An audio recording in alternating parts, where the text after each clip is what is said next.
I've had Padmaja Naidu, who is Sarojini Naidu's daughter. She's telling me that she's in love with Nehru and she can't get married to him. People will come and see me who are having suicidal thoughts. People who come to see me have tried everything. Reiki, pranic healing, crystal healing, allopathy, homeopathy, everything. What do you know about your past life? I have seen 9 past lives. Oh, you have? I was working in some fields, poppy fields. And I had my daughter there, who was much younger, but I recognized that she's my daughter. I saw my current life husband and he was drinking. He was not bothered. So I went to the field again and I couldn't trace her. So I went to the owner of the field and I knocked at the door. The owner opened the door. My daughter was inside the house with his wife. And I'm ashamed of what has happened to my daughter, that we jumped from the cliff and we died. That's where I could feel the sensation in the pit of my stomach, which I feel when I have traveling sickness. How many lifetimes back was this? This was in 1876. The name of that place was actually Manalsu. Interestingly, my uncle and aunt lived in Manali. So I asked her, that is there a place called Manalsu in Himachal? She said, how do you know this name? I said, tell me. She said, the old name of Manali is Manalsu. Dr. Tripti Jain, a celebrated past life therapist and a clinical psychologist, became a household name after the popular TV show Raaz Pichle Janam on primetime television. There are 250 crew members on Raaz. You can talk to anybody and they will tell you that every day they were wondering what's going to happen today. The recipient of Hira Manik Award for the Best Doctor, she has done over 108 live past life regressions on the show and has appeared on several television channels such as NDTV, Zee, India TV and Aaj Tak. There was a lady who came to see me, I think 10, 12 years ago. So I don't know what happened to her. And she just told me that there's a presence that she can see behind me. A TEDx speaker and the recipient of numerous awards, she has devised her own healing modality called Ancestral Spirit Release Therapy to work with Pitru Dosha. And how much time does the soul spend between 2 births? If I'm not able to use the power of discernment, I'll be born immediately. Some souls who are quite advanced may come back after 100 years. So from 1 second to 100 years. 100 years, 200, 300,000. Vishnu has come in how many avatars? Across yugas. In yoga, there is this insight which says that your subtle body knows 24 hours before you're going to die that you are going to die. Yes. Do you have any clinical evidence? Yes, those who are leaving will give you indication. Always. Death is destined. What about family? Were they related to us in our past life or will they be related to us in our future life? She's a diggaj in this. I am still a amateur. So, मेरे से कुछ होगा, let me do a retake. हाँ, तो ma'am तो will be a pro here. Namaskaram. Namaskaram. I've been a fan of your iconic show Raaz Pichle Janam ka. I watched almost all episodes. What are some of the most bizarre tales that you might have heard from your clients on whom you did the past life regression or past life therapy? One of the most bizarre things that happened recently, last year actually, in November, there was this young man who came to see me, and he has this fascination for Shiva. Okay. And he just wanted to probe more about why this fascination for Shiva is. And during the session, he saw himself as a famous emperor whose name was Iltutmish. For people who don't know about Iltutmish, he was the one who completed the Qutub Minar. So this emperor, he was a slave first and then he became an emperor, of course. So he experienced himself as this emperor, Iltutmish, who had destroyed the Mahakal Mandir. In the current lifetime, he's a Bhakt of Shiva. Oh. It was an amazing session because he was experiencing this. He was going through the desert because he was traveling from Turkey all the way to India, right? And was passing through that desert area and he was thirsty. And in the session, he asked me for a glass of water. So I gave him a glass of water and then he kept asking me for more water, and you would not believe it. He drank 18 glasses of water in that session, which was for 1.5 hours. And not only that, he was a kinesthetic patient. That means he was moving his hands. He was saying, I'm feeling very thirsty. He was like rocking from side to side with the heat that was there. He was sweating. He was experiencing everything that he would have experienced if he was actually in the desert. So what happens is in past life therapy is that you are there in that memory and you are here in this body at the same time. It's like being in a dream and being sleeping at the same time. So it's not like your soul exits and goes back to a past. Where is the soul going to go? It's going to go in your mind. Past means what? Past means in your mind, right? If I ask you, Shloka, where is your mind? Where will you point? I don't think it can be physically. So mind is not physical. What is not physical can exist everywhere. So that means the mind is infinite. Anything that is infinite has levels, dimensions, like air. So you have kind of levels of air, right? Kind of atmosphere, a stratosphere, ionosphere. So the mind also has levels, which in psychology is called conscious mind, subconscious mind, unconscious mind, right? In, let us say, kind of Upanishad, it is called kind of Sthula Sthiti, Sukshma Sthiti, or let's say Swapna Sthiti. Then you have Shushupti Sthiti, which is the deep sleep state, and then you have the Turiya Avastha. So it's the same thing, whether it's psychology, it's Upanishad studies, same thing they are saying. So in this mind is this memory. Consciously, which is what? 7% of your mind, only 7% is the conscious mind. And that conscious mind is only related to what? How much money you have in the bank? What did you eat yesterday? Right? What's your husband's name? Right? This is your conscious memory, data. But what about the 92% of subconscious memory? Do you know that? When I asked you, do you remember what you were in the womb of your mother? You said no. Imagine, in your current lifetime, you don't know that you were in the womb of your mother. There's no memory. You don't know what you were doing at the age of 1, 2, 3, 5, 7. Right? So we have forgotten it. Similarly, if I say that you did have a past life, but you've forgotten it, that's all, right? Now, in this mind is this memory. As we use hypnosis and other various techniques, we're just allowing your consciousness to move into the mind, and the mind is infinite. So, in some area of the mind is this data. And because the facilitator knows how to take you there, you are just traveling in the mind to this memory, opening the memory, seeing the memory, closing the memory. There could be memories of many past births, right? So how do you know which memory to be activated? Correct. So you said 84 lakh योनियों के बाद मनुष्य जीवन मिलता है, ऐसे कहा जाता है, ठीक है? So the thing is that when we start the hypnotic session, we are going to give you a suggestion, because hypnosis works on suggestions, right? So I will give you a suggestion. Go back in time to the time when you developed fear of heights. Go back in time to the source from where the fear of heights developed.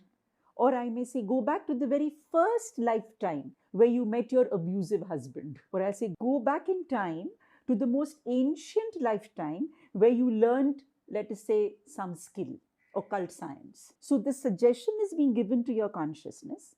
Now your consciousness is picking up that suggestion. And your consciousness is traveling to that memory.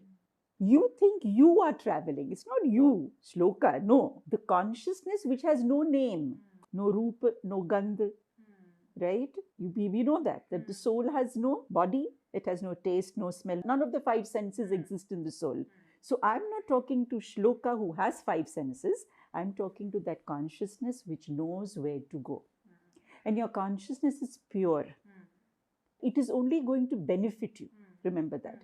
Many people ask me, ma'am, suppose I see a past life, which is dacoit or something. Yeah, which is violent, or I've done something terrible, then it's going to affect my current lifetime. Never. It can never affect. Why? Because your consciousness will never show you something which will disturb you. It is only there to benefit you, even though it may be violent, Shloka. I had a young girl in Delhi who came to see me. She wanted a divorce from her husband. She said, I want a divorce from my husband. I don't like him at all. Now, she saw in her past life that she had killed her husband and the girl that her husband was in love with in that lifetime. In the previous lifetime, this girl saw that the husband was a doctor and he was in love with the nurse. And this wife was so angry and revengeful that she killed both of them. And she threw their bodies in the river. Now, she saw something terrible, right? But after the session, She cried, of course, thinking what a bad person she is. And I said, darling, you're a bad person then, not today. Now you decide what you want to do. Then she reflected and she said, my husband in this lifetime is a wonderful man. He's nothing like what I saw. I said, so? So she said, he is wanting to redeem himself and I can now give him a chance to do that. And she went back to him. They're happily married today. And this is what happens when past life therapy is done. The truth that you see, just burns away all the toxic thoughts that you seem to be having related to a person. And that's what happened to this girl. So your consciousness will never show you something that will disturb you, ever. Because I come from the traditional sciences, I come from yoga. If we look at all our scriptures, from the Padma Purana to the Bhagavad Gita to the Vedantic theories, even the Yoga Sutras, they are replete with mentions of rebirth and past life. One particular line says that it takes about 8.4 million births to ultimately attain salvation or moksha. So being actually has to go through all those lifetimes to then attain the ultimate. But what scientific proof do we have that past life exists? So, science and spirituality are two sides of the same coin. So, Ian Stevenson did 2,000 cases of children who recall their past lives. Now, that is a scientific study, right? And also we have to understand that recent theories of, let's say, quantum entanglement are also speaking about one particle in one part of the universe connected to another particle in another part of the universe, effecting change. Even you have the Penrose studies, which speak about the fact that near-death experiences are proof that there is something called the soul. Because when the soul leaves the physical body and the patient is kind of resuscitated, the patient will say, I had a near-death experience. That means the soul returns back in the physical body once the near-death experience is over. And in the Penrose studies, it is mentioned, if the patient does not recover, then the soul is going to search for another body. This is not spoken by a psychologist or a spiritual teacher. It's spoken by a physicist. Recently, we had a conference in actually Ayodhya, which was the first conference in the study of consciousness. And we had people from NASA, people who are researching sleep, who have come there and spoken about consciousness. Right? Patanjali Sutra speaks about Pratiprasav Kriya. That means going back in time. Even in, let's say, psychology, for that matter, if you have to deal with trauma, you have to go back in time to the source of the trauma. So what stops us from believing that the source of the trauma may not be in a memory I'm not conscious about? Source of the trauma can be in a memory that you're not conscious about. If I asked you, do you remember how you felt in the womb of your mother? No. But you were in the womb of your mother. Can you say it was false? You were not in the womb of your mother just because you can't remember it? No. So there are many things that we don't remember, and recall does not mean they did not exist.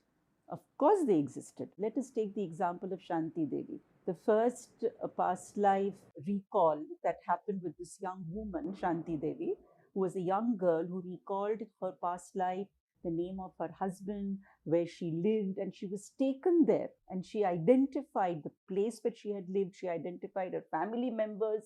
Not only that, Shloka, she even identified the place where she had buried some gold. What about family? I have had a certain set of parents, siblings, or whoever, even the husband or the spouse for that matter. Were they related to us in our past life, or will they be related to us in our future life? Because I know of this individual, an enlightened individual. His current wife was his sister in his previous birth. Tell me more about this. This can happen. Let me first explain to you how we are related and how souls move in their soul group. Okay, I want you to think of concentric circles. Okay. Center, then maybe 5-7 circles around. Okay, you are in the center, right? So self is in the center. People who are close to me, my father, mother, brother, sister, maybe they are in the outer circle, just second circle. Then my neighbors in the third, fourth circle. That way the circles are there. Okay. Now, as I live my life, these souls who are in these concentric circles are going to exchange places. Somebody who's close to me in this current lifetime, in my next lifetime, can move in the outer circle.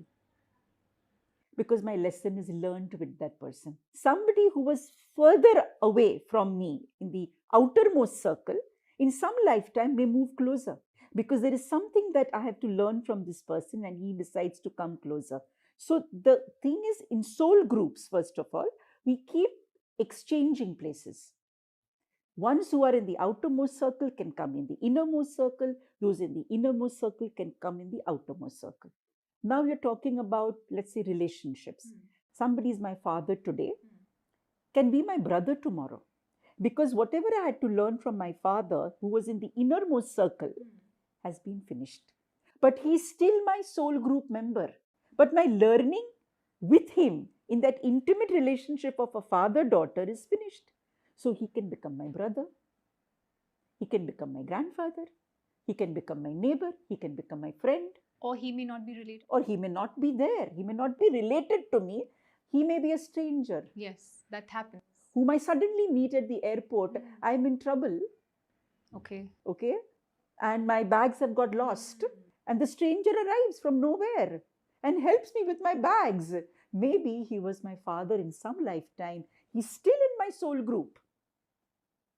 But he's now a stranger. This is the way we learn from different people. And different people are doing us service as they keep changing their roles. Remember, when you go to see a play, there is an actor in Act 1, not in Act 2. Somebody has come in Act 2, is not in Act 3, and somebody is there in Act 1, Act 2, and Act 3. Yes. This is how life is. They say life is also like a school, you know. This earth school is like this. This is what happens. And how much time does the soul or the being spend between two births? This is very interesting, actually. I have seen people who will tell me I'm born immediately out of revenge. Suppose somebody kills me, okay? And I'm filled with rage and revenge. Will I be able to think? No. Will I be able to use my intellect? No. So if I'm not able to use the power of discernment, I'll be born immediately. I won't even know which womb I'm getting into. Yes.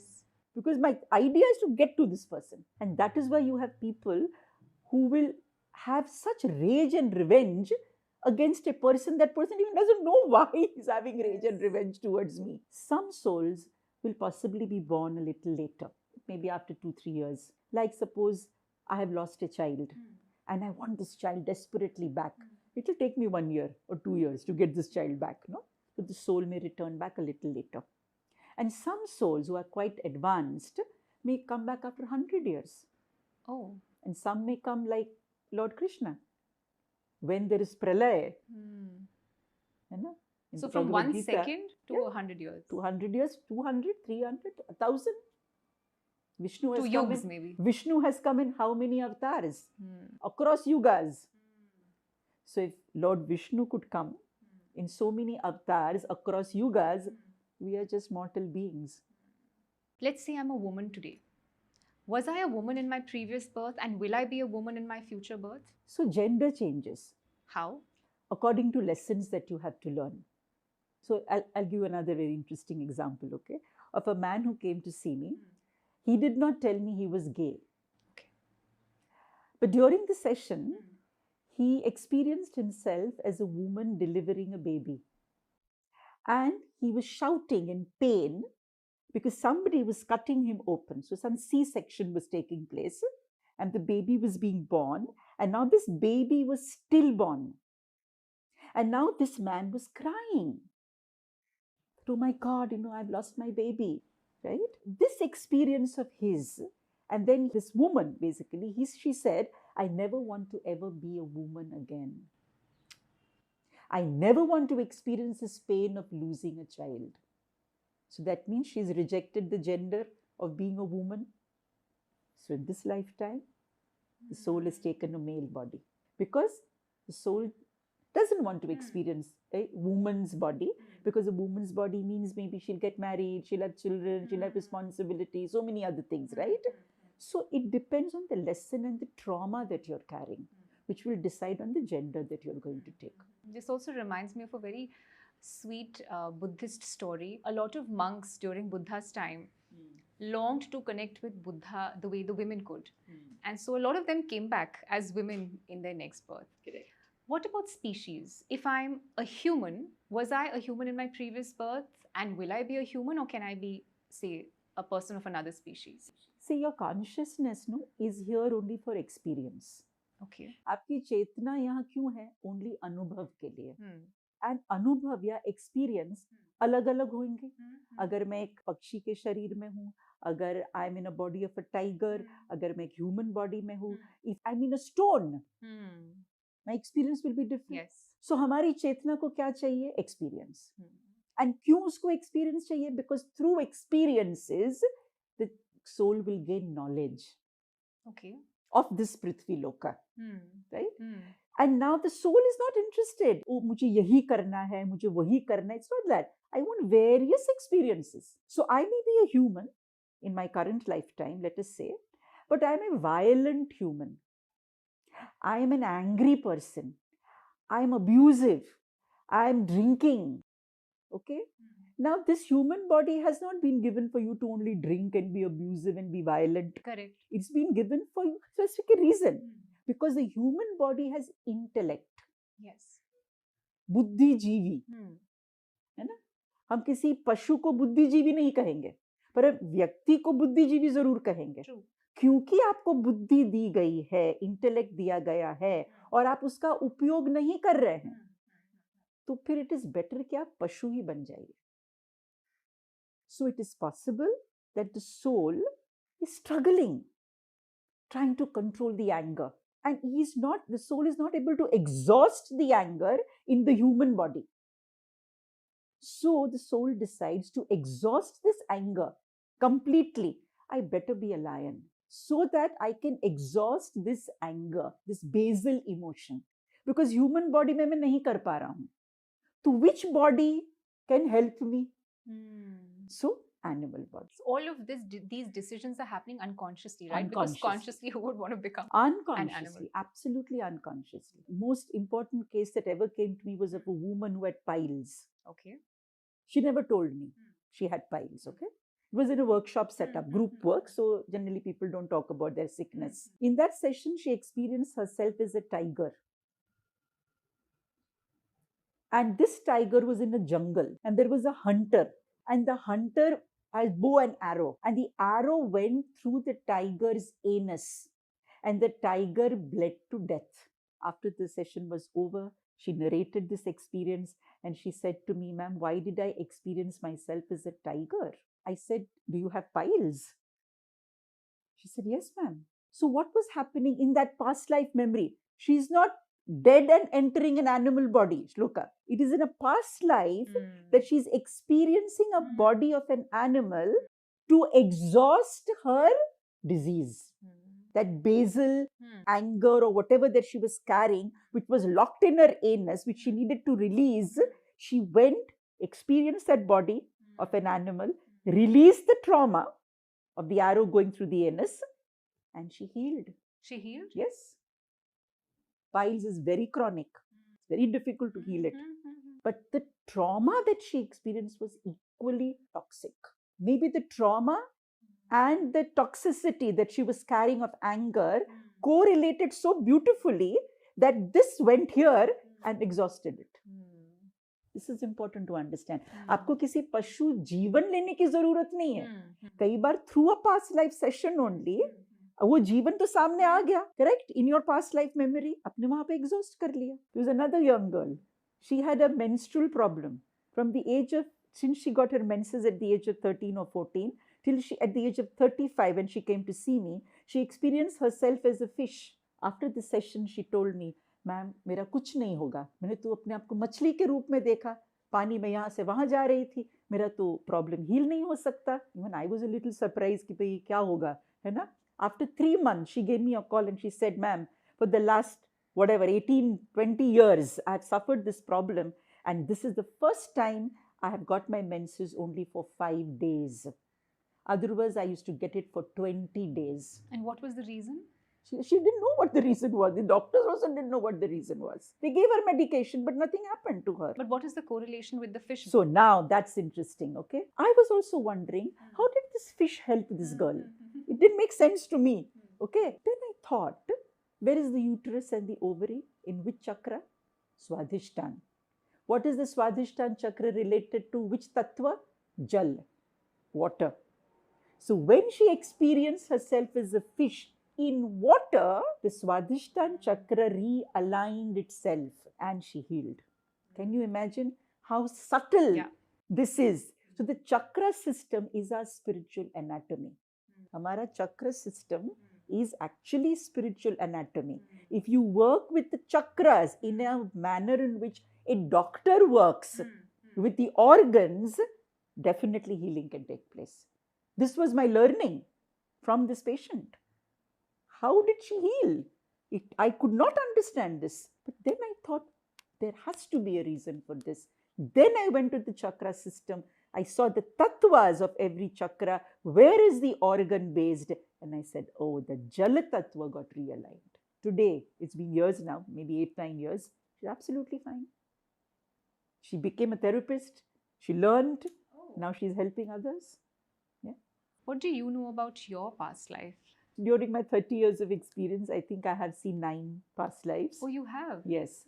I think one lifetime was very significant. I've seen a lot of interesting ones. But one lifetime is interesting for me because maybe people will understand about how we get married to people, you know. So I think that's why I want to say this. Yeah. So it was it was way back 25 years ago when I saw this lifetime. I had what we call traveling sickness. So sitting in a car was a problem for me. Aircraft was a problem for me. Bus, anything except for train. I could sit in a train. So I had tremendous traveling sickness. My mother realized this when we went by ship from here to East Africa when I was 3 or 4 years old. Because in the ship, I had a lot of seasickness. And then while we were in East Africa, we did a lot of safaris. So I used to have a lot of sickness at that time. And I also had fear of heights. So these 2 problems I had. I never thought it was related to past life, honestly. I was really a skeptic. But in that session, it was a group session the facilitator took. I lay down and he was giving us some instructions. Now, what I saw was very interesting. If I had to narrate it for people to understand. So the first thing that happened to me was I heard a sound which I'd never heard in my life. I could not relate that sound to anything I'd ever heard. But it kept coming like a clanking sound, you know, something. The second thing I see is I'm wearing a Kulu dress, Kulu Manali. वहाँ पे जो वेशभूषा होती है हिमाचल की, I was wearing, and I've been there, so I know, I could identify that, oh, this is the Kulu Manali में जो Himachali dress पहनते हैं. I was wearing that, and I was working in some fields, you know, poppy fields. And I had my daughter there, who was much younger, but I recognized that she's my daughter. Though she looked different, how do I recognize her? By her eyes. The soul lies in the eyes of the beholder. So it's not just poetic. It's not poetic. It's literal. It is literal, yes. I identified her. She's my daughter. Then I went to my house, which is a log hut. And I saw my husband, my current life husband. And he was drinking. And then I went there and I told him, like, you know, our daughter hasn't come back from the fields. Why don't you go and search for her? He was not bothered. So I went to the field again and I couldn't trace her. So I went to the owner of the field and I knocked at the door. Now, there was no electricity at that time. It was the year 1876, but there was a bell. So I, you know, clanged the bell. The owner opened the door. My daughter was inside the house with his wife. I was very upset and very angry. So I had a kukri, you know, with which I was cutting the poppy grass. But at that time, I didn't see the kukri. I saw a gun. Why? Because in my current lifetime, I'm more familiar with gun as a weapon rather than a kukri. How the mind is, okay? It is trying to make you feel comfortable and also giving you information. So I injure this man and I'm like very ashamed of the fact that what was my daughter doing in his house? What will people say? Then, you know, I take my daughter and then we go to a cliff because I'm so shameful of what has happened to my daughter that we jump from the cliff and we die. And that's where I could feel the sensation in the pit of my stomach, which I feel when I have traveling sickness, and the fear of heights. How many lifetimes back was this? This was in 1876. You remember the Yeah, exact? yeah, yeah. Wow. And the best thing, Yeah. what happened was the place that I saw was a name that flashed in my mind, okay? And the name of that place was actually Manalsu. Now, at that time, there was no Google that I could search and find out that is Manalsu a place like that. But interestingly, my uncle and aunt lived in Manali. So they used to come in winter. Asked her, that is there a place called Manalsu in Himachal? She said, how do you know this name? I said, tell me. She said, the old name of Manali is Manalsu. Oh, wow. Okay? Hmm. Now I understood a lot of things because my husband initially when we got married, he was a social drinker and I didn't like it at all. But one day he just decided to give it up. It's been what? Maybe 25 years, he's not had a drop of alcohol. So in that lifetime, he was drinking. In this lifetime, we have come together so that we can have a better relationship. And he can give up his vices. So he's given up smoking, he's given up drinking. Okay? And my daughter, she's come to us back again. So I owe a debt to her. ऋण जो मुझे चुकाना पड़ेगा. उस जीवन में, because of me, my feeling of being ashamed, she died. So in this lifetime, I have to see to it that she survives. So everything fell in place. My equation with my two important people in my life, my fear of heights, my traveling sickness, my attachment to mountains. I love going to the mountains. Chutti hoti hai, to I just go to the mountains. So my attachment to going to the mountains, so many things fell in place. And most important, I visited that place later on, the cliff from where I fell. And when I visited that place, I heard that sound, which had come to me in the session. And I asked my aunt, what is the sound? And she said, the mountains, you have water mills. Pahadon mein pani ki chakkiyan hoti hai. I have no idea about this. And the sound also that I had heard became clear. So everything came together. And I went to that cliff from where I had fallen. And I can only tell you that when you go to a validated past life. Yes. Okay. Validated means tested. Validated means tested, Yes. right? The place, Yes. the house, everything was the poppy field. I mean, the water, everything I could validate, okay? It is a different experience because you can feel it in your body as if it's going away. Whatever kind of residualness is there of that experience just leaves you. So it's very important to even have validated past lives. You may not validate it like, your name and everything may not come to you, but the name of the village can come to you.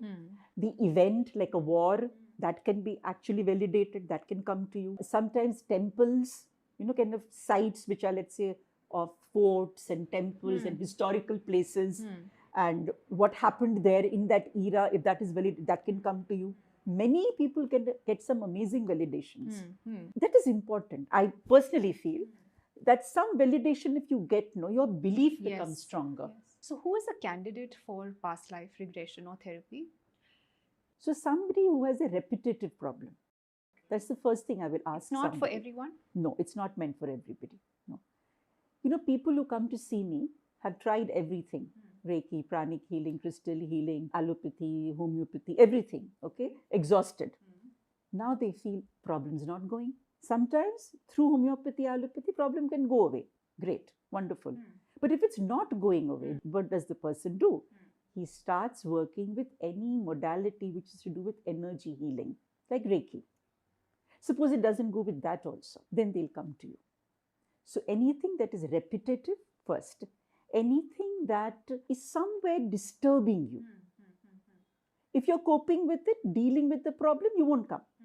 But if it's disturbing your relationships, a health issue that's not going away, then you will definitely seek the source of that problem. And third is people who come to see me are those who are at their wits' end. Like all the money is gone. They're suffering from lack. They will definitely come to see me. So relationship problems, any So kind of relationship, disease? people having kind of relationship issues, illnesses which are chronic, let's say migraine, asthma. People will come and see me who are having suicidal thoughts. and they don't know why they're having it. Their life seems to be fine, but I don't know why they're having it. So most people will say, I don't know why this is happening to me, ma'am. Yeah. They'll say that. They want to know the reason. Then, of course, people come to see me investigating death, Shloka. So their son has passed away at the age of 18. Okay. Or children, young children have passed away and parents are grieving. And they want to know why my child had to die so early. They need answers. Because nothing can help them. And this is all linked to their past life? It's linked to their past life, yes. Why would I lose a child who is 16 years old or 18 years old, absolutely healthy, dreaming of his future? Why would he go away? Does it make sense? It doesn't make any sense. But there is a reason for death also that comes to people early. Sometimes we say this a particular individual is such a good individual, so benevolent, so kind. But why is their life so traumatic? For example, I think of women getting raped, for example. That's something that I very close to my heart. One really tends to think, kya kiya hoga usne jo usko ye bhugatna pad raha hai. So you're saying it is all linked in their past life. See, it is mentioned in the Bhagavad Gita that nothing happens without a reason. Everything happens because of some reason. You don't want to face the reason, it's another matter. But there has to be a reason why you are in pain and you are suffering.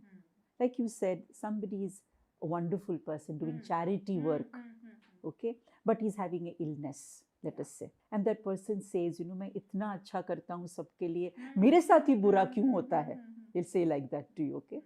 आपके साथ बुरा इसीलिए हुआ है because आपने कुछ बुरा किया होगा कर्म. बुरे कर्म का नतीजा आपको भुगतना पड़ेगा. And if you understand कि आपने क्या बुरा कर्म किया है, it will free you. I can give you another example of a man, 86-year-old, who came to one of the oldest clients I've ever had. He came to my clinic. He was shaking. I said, Uncle ji, आप कैसे करेंगे session? So he said, नहीं बेटा, मुझे करना ही है. So he lay down. I said, what's your problem? He lost his son, 35-year-old son, had a car crash and he died. His fiancée was with him and both of them died on the spot. He said, बेटा इस उम्र में जाके मुझे इतनी तकलीफ क्यों सहनी पड़ रही है? He's telling me, why at this age I have to suffer like this? I want some answers. He was blaming his daughter that maybe she did something for money. Because he couldn't make sense of his life, right? You will not believe this. In a past life, he saw that he was a landlord in a place called Satara. In Maharashtra. In Maharashtra. And his son was his wife. And he had a mother. This mother and the wife could not get along. One fine day, the wife consumed poison and killed herself. And he said to me that I'm not bothered about my wife, I'm only bothered about my mother. So I didn't listen to her and now she's killed herself. He came out, Uncle Ji came out of his trance, he started crying and weeping. I said, why are you weeping? He said, it's my fault that my son has gone. In that lifetime, I did not listen to my wife and she killed herself. And in this lifetime also, I did not listen to my son because he wanted to start a business, but I was not giving him the money and look what has happened. This he had not told me before, but he developed insight while he was going through the session that in this lifetime also the same thing has been repeated. And that is why I always tell people, if you have a prarabdha, be aware of it. Aapka prarabdha karm jo aap lekar aaye hai, the little potli or the bag that you are carrying in your current lifetime to dry up, better get it dried. Otherwise, you will carry that same bag back to your sanchit karma. Aapka prarabdha sukhega nahi, instead the prarabdha will add to the sanchit. Please explain this concept to the viewers. So let us think of sanchit karma. What is sanchit karma? It is called a karma which is accumulated. Lifetimes. Lifetimes. Over lifetimes, I've accumulated action which has not been good, action which has been good, all kinds of action will form sanchit karma. Think of sanchit karma as an ocean, okay, of karma. When I enter this life in a physical body with a certain script, I will carry some of the sanchit karma. Think of a little bucket in which I am carrying the sanchit karma. That bucket is my prarabdha. Now I carry that bucket and I am walking through this life. What is the purpose of carrying this prarabdha? So that I can learn my lessons that I have carried in that bucket. And as I learn my lessons, the water gets sprinkled over, and at the end of my lifetime, my bucket is empty. But as I live my life, I'm doing karya, kriya.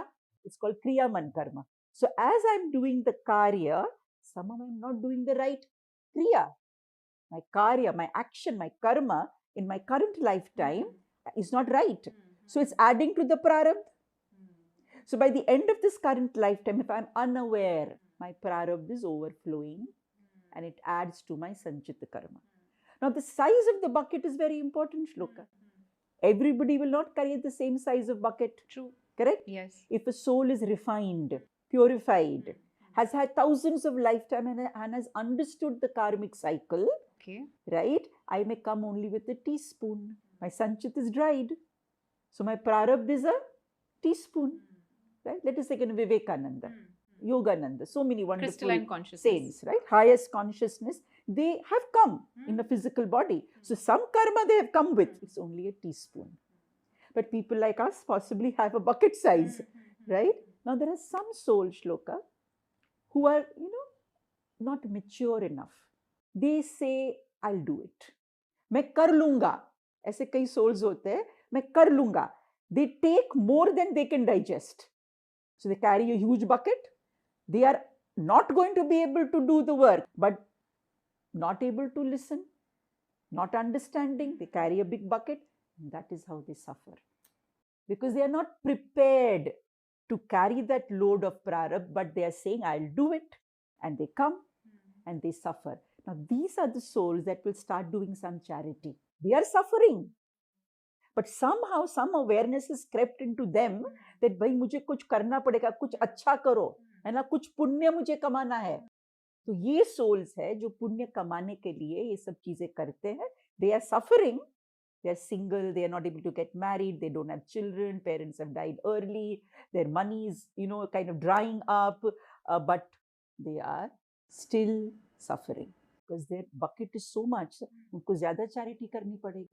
ज़्यादा कुछ पुण्य कर्म के लिए कुछ काम करना पड़ेगा, कुछ करना पड़ेगा उनको.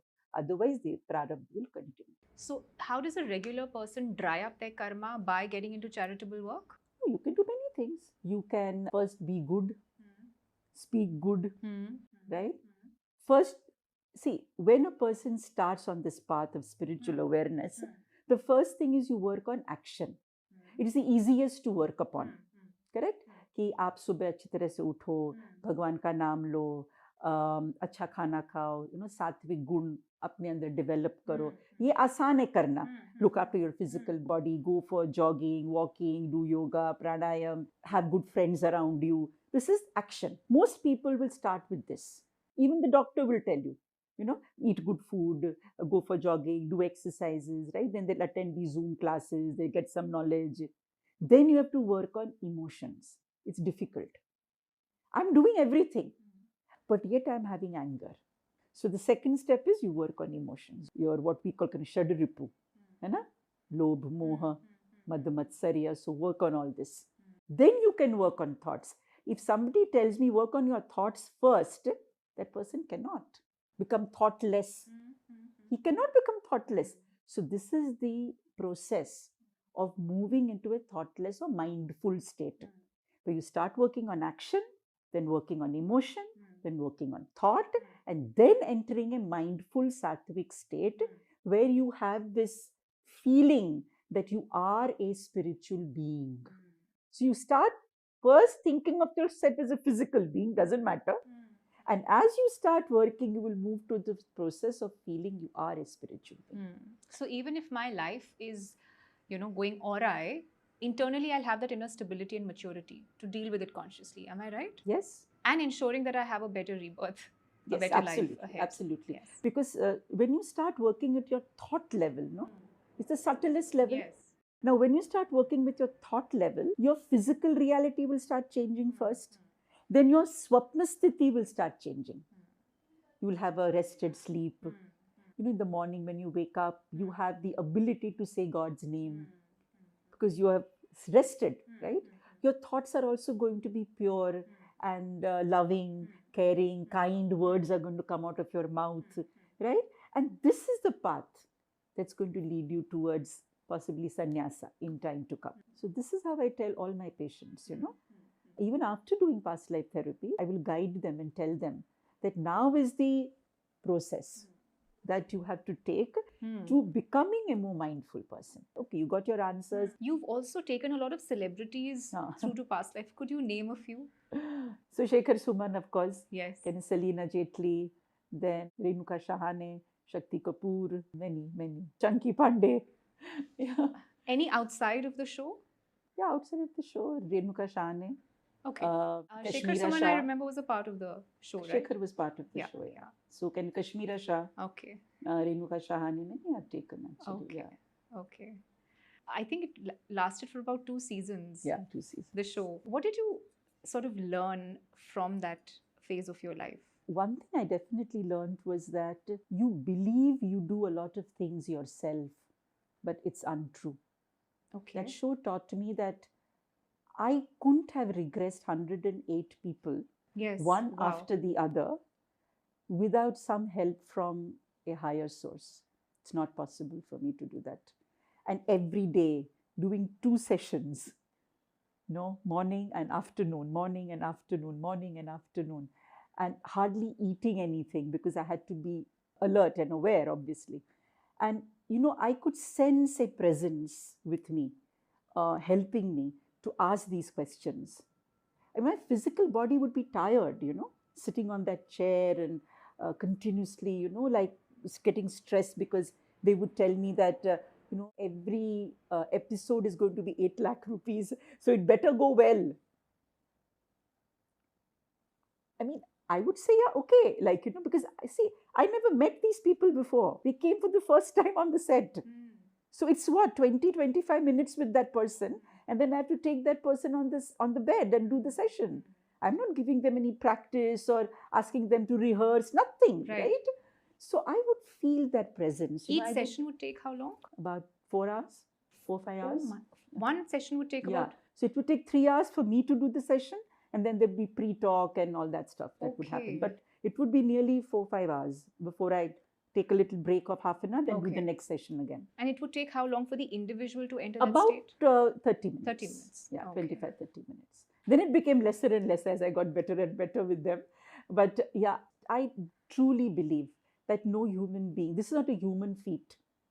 This really is a divine presence if you have to work like this. So do you feel these otherworldly divine presence when you're taking these sessions, even independently? Yes, I do. Actually, since my dad passed away in 1999, I somehow feel his presence. I felt his presence for a very long time. Now, of course, I don't need to, maybe. But I felt his presence for a very long time. And he's the one who guided me actually towards past life therapy. And while I do the therapy also, sometimes I get blocked. Maybe I get tired or I feel sleepy or, after all, I have a physical body, And then suddenly I'm jolted out of the situation. Or I don't know what to ask next. And then I'll feel somebody's telling me that ask this question. Though I'm not thinking of the question, but I can hear that somebody's saying ask this question. And there are times when people will tell me, like, a couple of years back, there were 2 patients who had come to see me at different times. And both of them told me that Sai Baba was showering flowers on me. And I was like, I never even asked them to anything. And both of them told me this. And then I said, okay, Baba, I'm coming to Shirdi, because I got this message from people. So I feel a lot of presences. And sometimes patients themselves will tell me when they come out of trance, they'll tell me that so-and-so is my guide, or they can sense somebody around me. So, there was a lady who came to see me, I think 10, 12 years ago. She just got out of the trance and she developed some clairvoyance. I don't know what happened to her. And she just told me that there's a presence that she can see behind me. And I was like, okay, let's not go there. And she said, no, it's very clear to me. She described the presence to me, but I could not relate the presence like? to anybody. Yeah, some divine presence is what she said. Now, she then somehow got a photograph of a saint, Mahavatar Babaji, and she came the next time and she got that picture for me. And she said that Mahavatar Babaji is behind you. And after that, there have been many people who told me this, that Babaji is blessing you, Babaji is blessing you. And now recently there was a video that was circulating on YouTube, which people sent me because there was a lady who had come to see me for her session. And she saw Babaji's photo there and her life changed. And she has spoken about the presence of Babaji in that room where she did the session with me.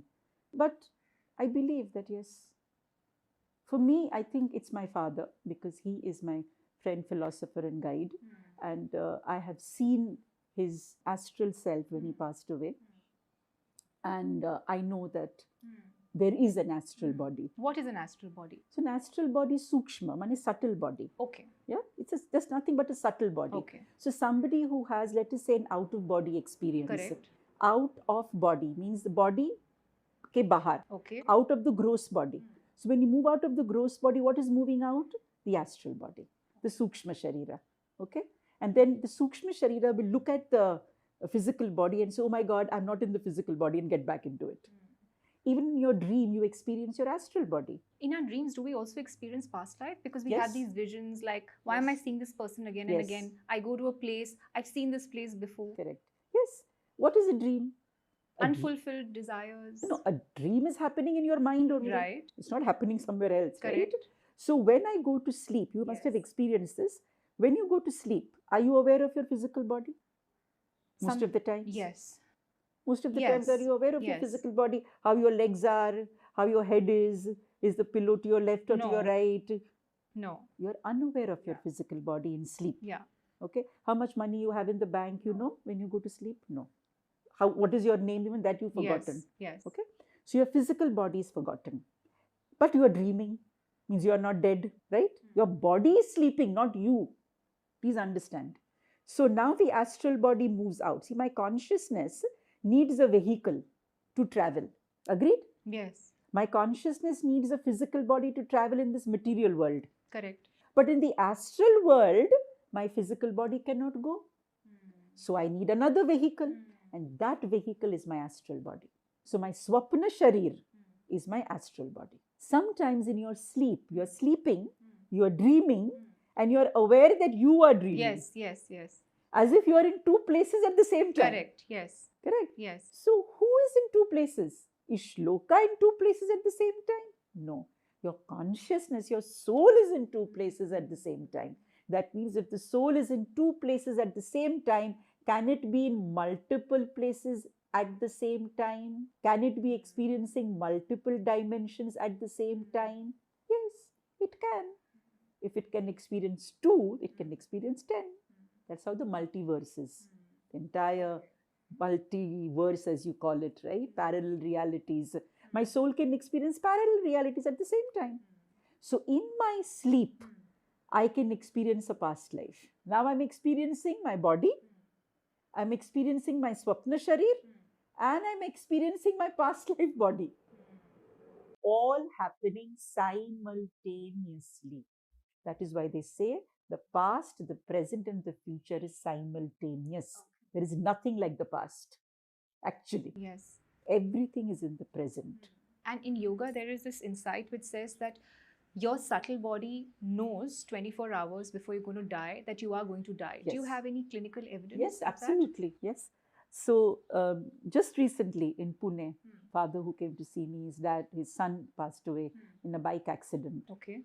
And this son, he was provided for everything. Okay. His father was providing him everything, food, shelter, best college, best school, everything was given to this boy. Yet this boy would say, you're making me beg for it. But that was untrue. It was coming from some sense that he was having, which he could not explain, the child. He kept saying, I want a bike, I want a bike, I want a bike. The father refused, I'm not going to give you a bike, I'm not going to buy a bike for you, because this boy used to take the friend's bike and go and drive on the ghats. So the parents said, no, bike is going to be given to you. But on his 18th birthday, somehow the father gave him a bike, gifted him a bike.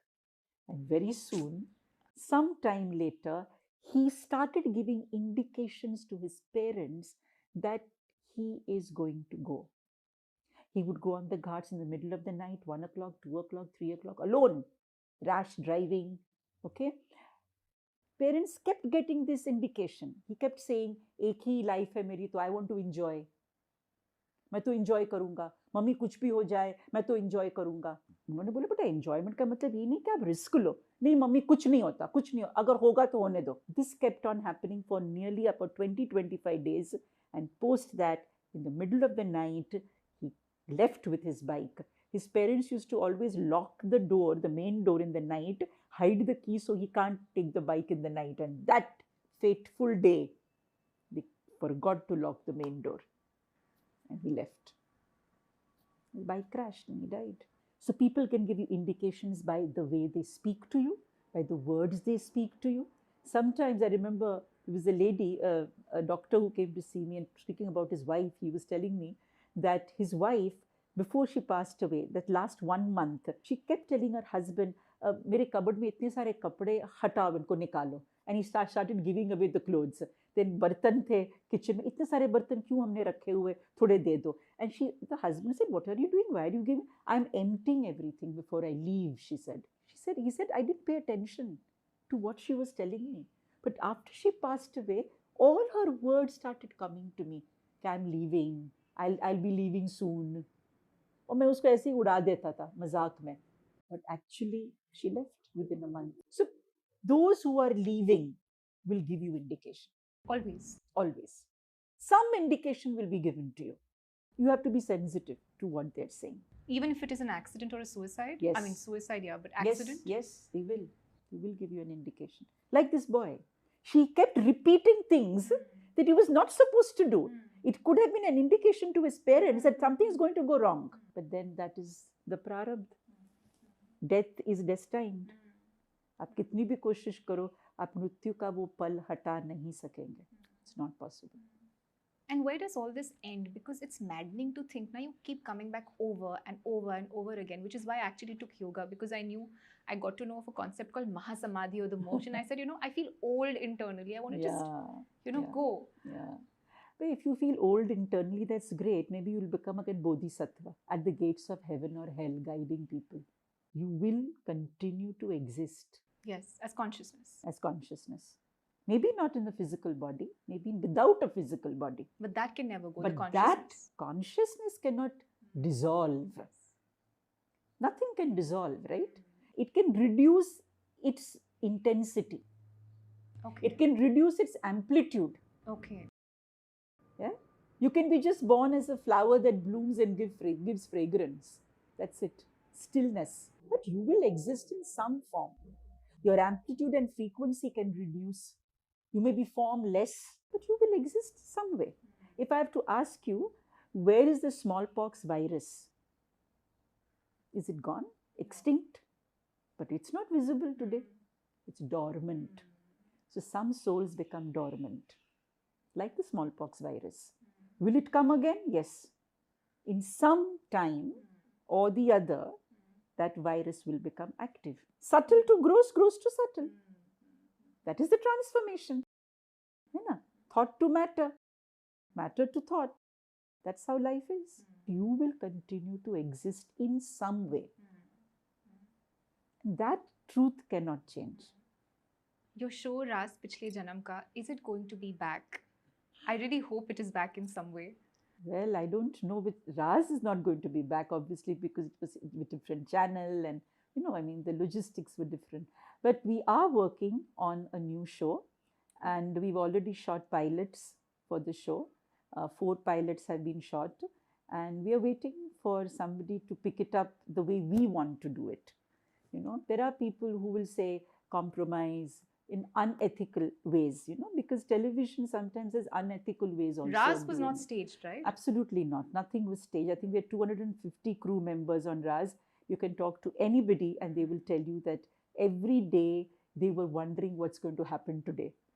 Because even I didn't know what's going to happen to this client who has come. So hopefully this new show will be picked up. We are approaching media houses and let's see what happens. But I'm hoping that this time I want to do a show which is basically English speaking. It reaches a wider audience. It reaches a wider audience in the world. And also we include the concepts from our scriptures. Yes. because Raaz was a more, like a sensational kind of show. But I think this time I want to include the concepts from our scriptures, from, let's say, Vedanta, from the Bhagavad Gita, and making people understand that our scriptures are science. Yes. Science is nothing but coming from scriptures itself. Absolutely. I think that, what should I say, an amalgamation of science and spirituality is what I want to do with the next show. How did your family take to this unique path of yours? I think I'm basically a clinical psychologist, Yeah. right? So I was always working with patients. So it was hypnosis and other clinical modalities that I used to do. And I also work with children. Past life therapy came into my life and I started doing this work. It's not that I told the whole world about it, right? I think what happened was my clinic room became a shrine for me. It was just a place where I used to go and feel the power of prayer. But every client that used to come to me was praying to get better. Yes. And I prayed with them. So suddenly prayer entered my life. That's really the biggest thing that happened in my life. And then, of course, everybody is very supportive. My husband is extremely supportive. My daughter is like my flag bearer. And my mom, of course, is very proud of what I did. My only regret is that my dad wasn't there to see it all. But I'm sure he's blessing me with everything. Each one of them that comes to me is actually, I would say, a divine blessing. Because it's only through them that I have learned. All this is not in books. I can't read a book with all this. Yes. It's Yes. only my clients that keep teaching me, with their experiences and how they get better. I'm amazed and surprised, like that fish, that Deepti, that I mean, like, I was shocked, like, how did a fish make her better? Or like elephant, like somebody experiencing a body of an elephant or a snake. I mean, what is going on? Like, I'm like this, and I'm just looking at that client, like, what is she saying? And validating. And validating it that, oh my God, she's actually got better. Like, her problem's gone away. You've been Googling the... Yeah, I Google. Like, suppose if I get somebody who's seeing themselves as a famous person. That's happened? Yeah, I that's want to know happened. about this. So let us say, what do I say? Let me think of... So yeah, so I've had a few famous people visiting me. I've had, let's say, Chandrasekhar Azad, who came, through the client. And I've had Padmaja Naidu, who is Sarojini Naidu's daughter. I had no idea about her history. And now this lady is talking about Padmaja Naidu. And I'm Googling there and I'm asking her the questions because I had no history about Padmaja Naidu. And then she's going through this emotional catharsis that she's telling me that she's in love with Nehru and she can't get married to him. And I don't know any history about Padmaja Naidu. And I'm Googling and I'm asking questions to her. And I'm overawed. What the hell's going on with this lady? And it was amazing. Hammurabi, the Egyptian emperor, and then, of course, Iltutmish, who recently arrived last year. So yeah, I do have these amazing stories that come my way, and I'm like overawed. I'm so amazed at what the hell's going on. So, I mean, why wouldn't I believe that I have lived before? I think if I don't believe in it, then I don't think anybody else, I can tell anybody else to believe in it, And I know that when a skeptic turns into a believer, the truth is in your face. You were a skeptic. I was a skeptic, yeah. So when I turned into a believer, the truth just came into my face that, my dear boy or my dear girl, you are a soul and you're not a body and you're not your mind. You are a soul that's never going to stop coming to this planet and experiencing life after life. So yeah, that's what I believe. Belief in reincarnation is age-old. It's not something that's recent. Egyptians used to believe in reincarnation. Greeks used to believe in reincarnation. Socrates, Aristotle, Pythagoras himself has seen his past lives and has spoken about it. Hindus believe in reincarnation. Buddhists believe in reincarnation. So what stops the world from believing that you have lived before? And if you believe in this, your health can get better, your relationships can get better, your purpose of life can open for you. Everybody's asking about, what's the purpose of my life? Why am I here? Yes. Well, you are here for a reason. If you want to find out the reason, just visit your past life and find out the reason. Your incomplete, unresolved lessons is the reason why you are here. Why not experience it, and move on in your life and make your life better. So that's what I want to tell people. And remove hate and replace it with kindness. So that you don't come back as an animal. And so you don't come back as an animal. That scared me the most. Yeah, and you actually respect the body that you've got, and you respect the intellect that you have. No? Why can't we respect ourselves? I think past life therapy can help you to respect yourself as a human and develop those divine qualities inside you that can make you a better person. Yes. I think that's what I want to tell people. Live better, be better, think better, and just make your life better. And those individuals who want to follow your path of learning past life regression or therapy, what is the correct way to do it? How should they approach it? Yeah, so first of all, I think you should be having the intent to go deeper. It should not be a superficial learning. You want to learn more about yourself, not about making money. Of course, you'll earn money, but that should not be the purpose. Commercialism, when it enters any spiritual therapy, loses its shine. Yes. So that's what I believe. I believe that's all my students, all my wonderful students, that's the thing I teach them. That learn it because you want to make a difference first to yourself, then to your family, and then to your community, and then to the world. Because unless you make a difference to yourself and your family, you cannot make a difference in society. That's the first thing I tell my students. And yes, they should learn it from a proper, qualified professional who has experience, not that who's gone fly by night, done some course and started teaching. I don't believe that's the way to learn. I think any therapist who becomes a teacher should have at least 15 years of experience, should have done at least 2,000 cases. At least. Because only with, like I said, only with clients you will be learning. So if you do one case a month, what are you going to learn? Nothing. So that therapist should have done at least 2,000-3,000 cases, done different types of cases, like people having health issues, people having relationship problems, OCD, so many, right? And then I think the learning should begin. And I truly believe that all teachers who teach past life therapy should give when they teach, should give at least 10 demonstrations. Okay. You must demonstrate in front of the client how you are doing a session, because most teachers kind of keep the secret to them. Okay. There are certain ways in which we do sessions, right? So some therapists, teachers may just not want to teach them everything. Like they'll say level 1, level 2, level 3, level 10. There are levels and levels. The poor student keeps doing levels. Okay? That's not the way to teach. Yeah. Give. Like I always say, give, then you can forgive anything. Yes. But start giving. Thank you so much, Dr. Tripti Jain. It's been wonderful.